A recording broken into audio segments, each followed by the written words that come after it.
I want to thank Congresswomen Lee and Speier for supporting the VA.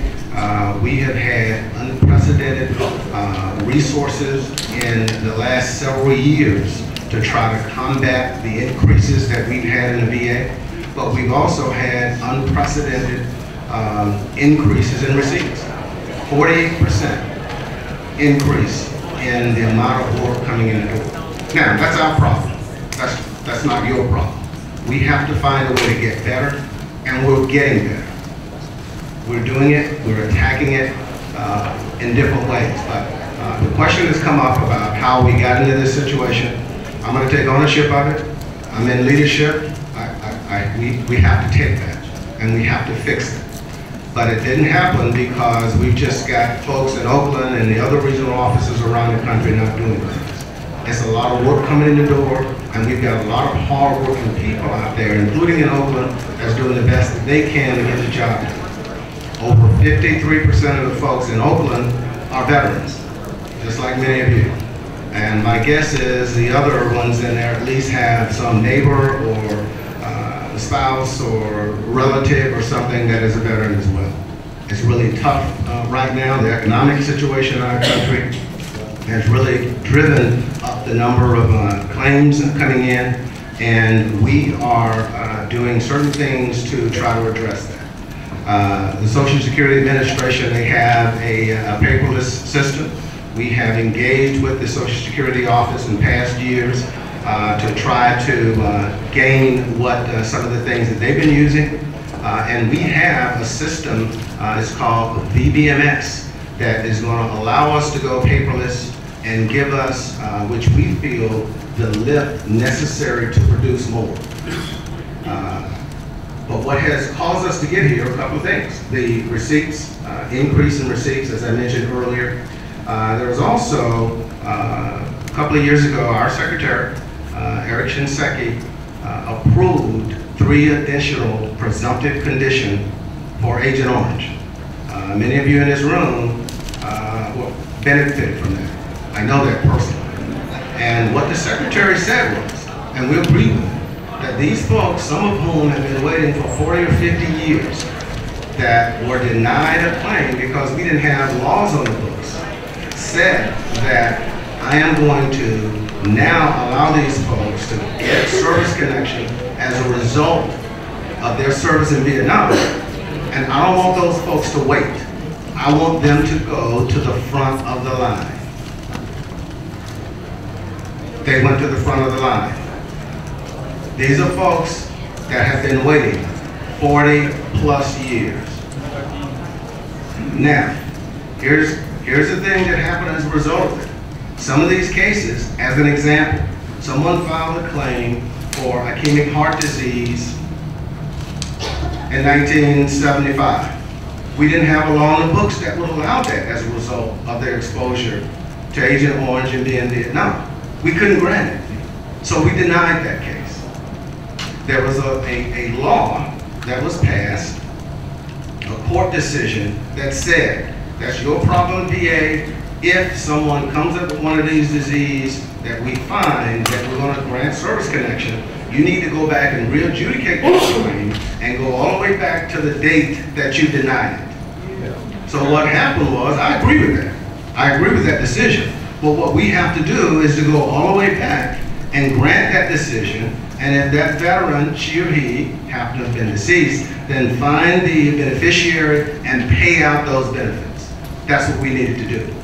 And as an example, each of those cases, Doug's folks, Mr. Bragg, who's the regional office director in Oakland, his folks typically for each case, they can do 3 cases a day on the average for a regular claim. But a NEMR claim, they could only do less than 1 per day because of the complexity. So in conjunction with this increase in benefits that we've had over the past several years, and again, these are our problems that we have to deal with. But I'm just trying to explain why Oakland and every other regional office in VBA has this problem. Didn't have as many receipts as Oakland, but in VBA, our inventory is double. in the last year and a half. But what has happened, the slowdown that it took to rate those complex claims, in addition to the receipts, caused us to not be able to put out as much work at the same time we were getting more work in. Mr. Clark, can I ask you a question? Yes, ma'am, you certainly can. Why is VA Oakland the second worst in the country? Well, ma'am, they're not the second worst. What happens is based upon some of these things that we're saying, and I want to address the IG comments. The IG, the Inspector General report, who is our watchdog group that goes around and inspects all of the regional offices, VA regional offices. The same things that they found in Oakland, they found in other regional offices as well. And what they did was, let me finish now, because you can say, well, all of them. No. They took a subset of cases that we already knew that we needed to fix. And they reviewed these cases and said that you had an error rate in these cases. We already knew that. They were segregated in another room and they were working to fix those errors. So the IG came in and reviewed the cases that we had already reviewed and said that we were going to fix. And in their report, they said that this error rate that I'm giving, I think you quoted 38 or 39%, ma'am, is not indicative of the total work that the office is doing. In fact, Oakland's error rate is 86%, which is accuracy. Accuracy rate is 86%.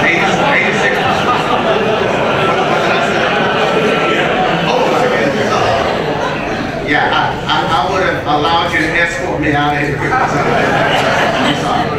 Okay, accurate percentage. Yes, ma'am. And that math doesn't necessarily work that way, but yes, ma'am, that is correct. And in fact, yes, ma'am. That 14% error rate is determined by who? By the Inspector General or by you? It is what we have is an independent agency out of Nashville called our STAR review, systemic accuracy reporting data that we have that goes around and checks all of our offices. So, please, I understand there's a lot of questions here, and what I want to try to do is do two things. I want to get through my speak, number one, and I'm trying to articulate why we're in the situation that we're in, and then afford you the opportunity to get your comments out, and then we can have folks next door. But in fact, the last 3 months, Mr. Bragg's folks are at 88%, okay, their accuracy rate. So again, Oakland is on the upswing, and we're doing some additional things to get even more lift. We have quality review teams, which are teams that what we've done is that we have set aside that they can review these cases. This is, again, is a VBA, throughout VBA, that will allow us to get better quality. We want to get to a point that we are completing claims. Our 2015 goal is to have no claim pending over 125 days with a 98% error rate. Now, I know that sounds, we're going to get there. Now, 3 years from now? Please let me finish. Please let me finish, and I'll let you have the microphone and you can give it to me. That's why I'm here. This is an unprecedented thing that we're doing in Oakland, and where I'm going is, it is, you can't get to a 98% error rate, accuracy rate, okay? All right, yeah. Please crank up the buses out there, I think I'm gonna need to leave here in a minute. You can't get to that solely using, with human factors involved. We've got our paperless system, our BVMS system, that's going to help us get there, working with our veteran service organizations to make sure that we get a good product coming in. We've got disability benefits questionnaires, which are documents that we're using that when we complete a claim, that's going to allow us to give the rating specialist only the information that he or she needs in order to make a decision, be it a VA doctor or one of your private physicians. So we've got some things in play that's going to allow us to meet the Secretary's goals. Another goal is to get to zero homelessness by 2015. Yes. We've got some things out there that we're doing. And again, that's another robust goal. But again, we've got a lot of outreach that we're doing right now, and the more outreach that we do, we get more claims coming in. The economic situation has given us more claims, but it is our job to do better, and we have to do that. And I am thankful to the two Congresswomen here because they have voted to allow the VA to get additional resources, and we're hopeful that we can get more.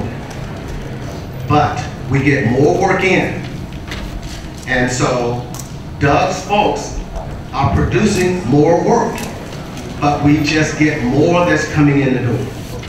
So I just want you to know that Doug is a veteran. Like I said, 53% of the folks here in Oakland. I have some offices out west that feed even higher numbers. So these are folks just like yourselves that served, and I want you to know, we thank you for your service, and we're doing what we can as quickly as we can, implementing some of these new processes in to try to give an expedited claim. And I have a couple of other things I want to say, and then I'll turn it over to Doug, and then I do see a couple of hands out here, but again, I want to be sure and get through the message before. Ma'am, did you have a question? Yes, yes, ma'am. First of all, 2015 is way too far out. Yeah. Right.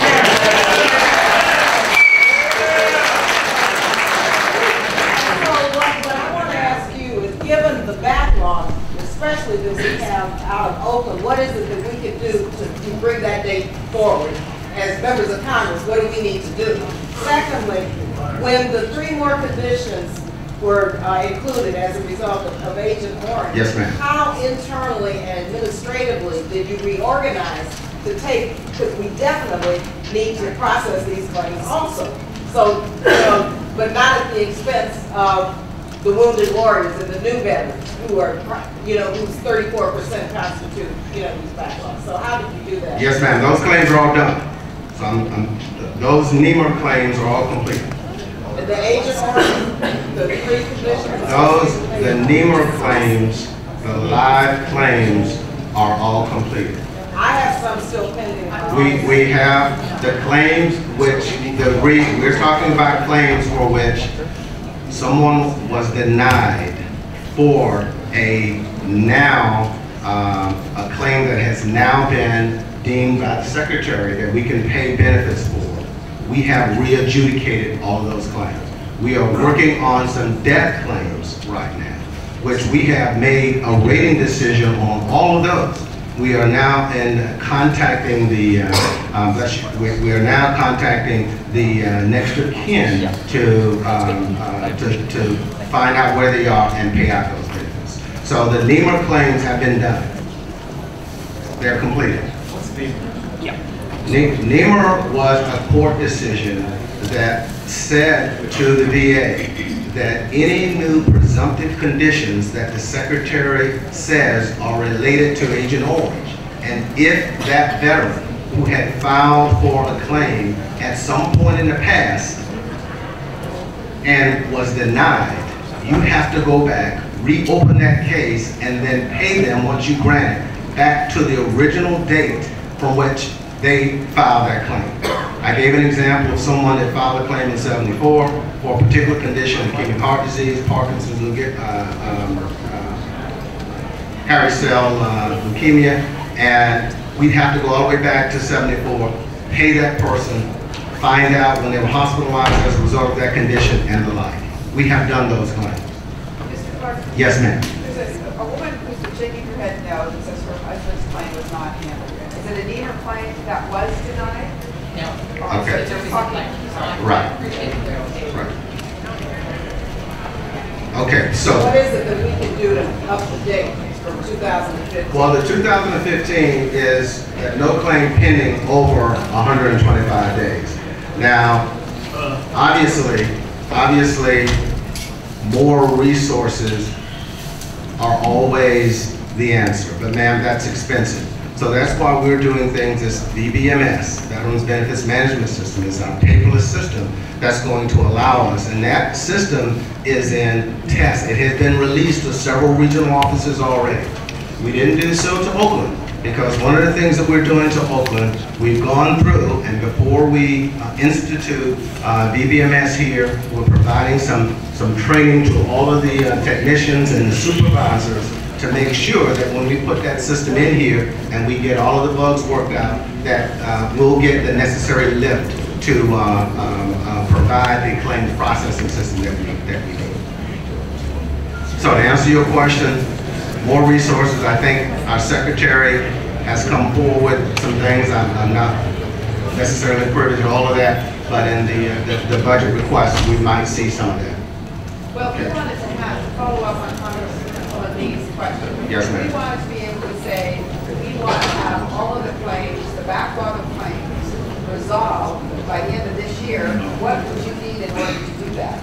Ma'am, the backlog we're talking about is 600,000 claims. And even if you gave us... I said it was 34,000 claims. Well, you didn't hear it, Oakland? Yeah. Well, now again, if you want to say that we're just only going to deal with the folks here... What's up, fellas? Okay. You'll have the mic here soon, sir. Let's go. All right. So, but again, if we want to talk to the secretary that says, veterans in other areas, I just want you to do resources here. One of the things that we're doing, we're taking the new claims, the lion's share of the incoming work, you spoke to that, Congresswoman Speier, and we're sending that to some other offices. We have help for Oakland right now. We're brokering cases. We have been doing that for the last several years. This is not something that we just started. The thing is that with the NEMR claims, there was over 250,000 of those cases that we had to get done quickly. And the secretary said that they were to move to the front of the line. So the help that we have been giving to Oakland, the Houstons, the New Yorks, a lot of other stations, we couldn't do that because we were expending our resources because the NEMR claims were claims that we moved to the front of the line. Now, yes, ma'am. Okay, all right, just trying to answer some questions. Okay, all right, great. Mr. Bragg, you have a couple things you want to say, sir? Hey, hold up. Man, I have a question or two. Yeah. Okay, I'll tell you what. Let's let him finish, and we'll answer some questions. Congresswoman, stop it and answer the question right now, please. No, we're going to let Mr. Bragg speak, and then you can ask your questions. He's going to speak for a couple of minutes. Good afternoon, everyone.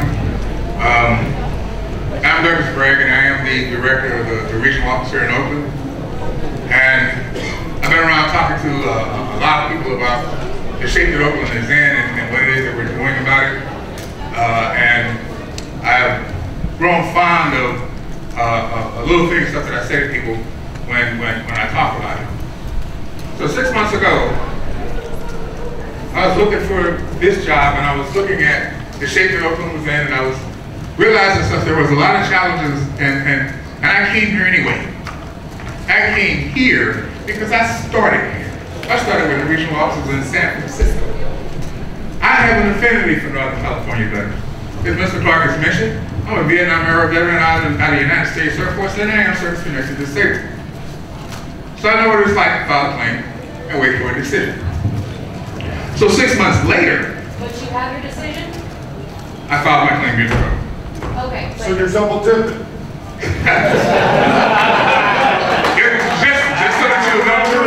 Just so that you'll know, it's 0% for scars. Okay, so as I said, 6 months later, I own this. I am part of this because I'm part of the Oakland Regional Office. I am not afraid of hard work, and hard work is what we have ahead of us. I am sensitive to how you're feeling out there, and knowing that you want results.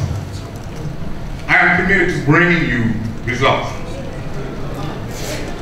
we got a hard way to go and a lot of tough things to do, but the plans that we have put in place are going to increase the capacity and allow us to get more cases out.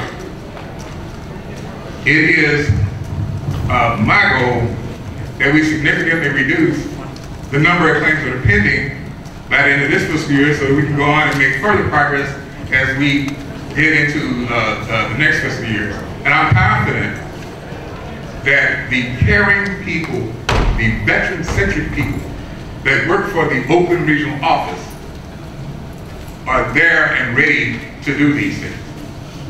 So with that, Mr. Bragg, I'll finish my remarks. All right, great. We'll take some questions. I want to just say one last thing. I'm a former veteran service officer, supervisor. I have taken claims from veterans. I have argued before BVA.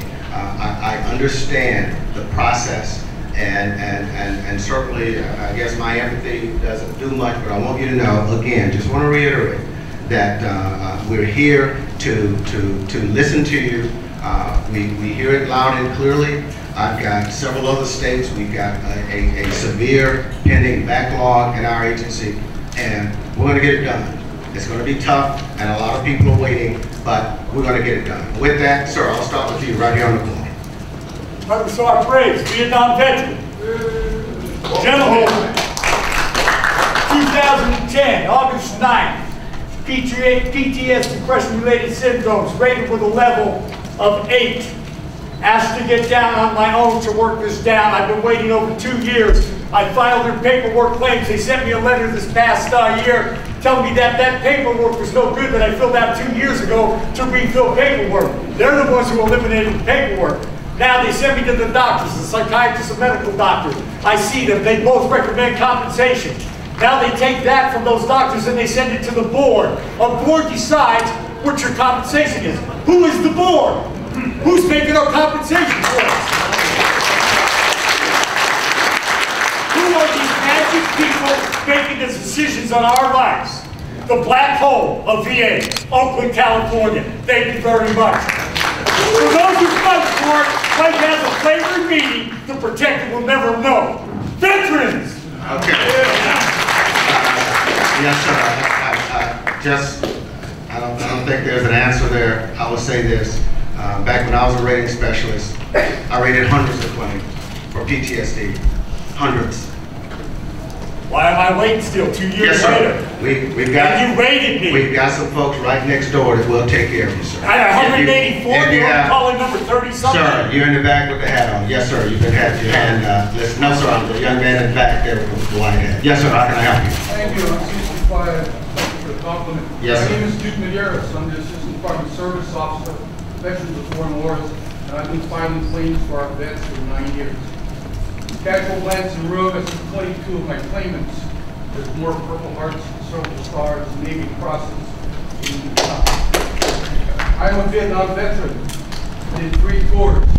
I mean no disrespect, but I want to point out something that occurred before NEMA. The GWAT planes got pushed to the front of the bus. That's where it started slowing down. VA didn't gear up in manpower. Talk about cost.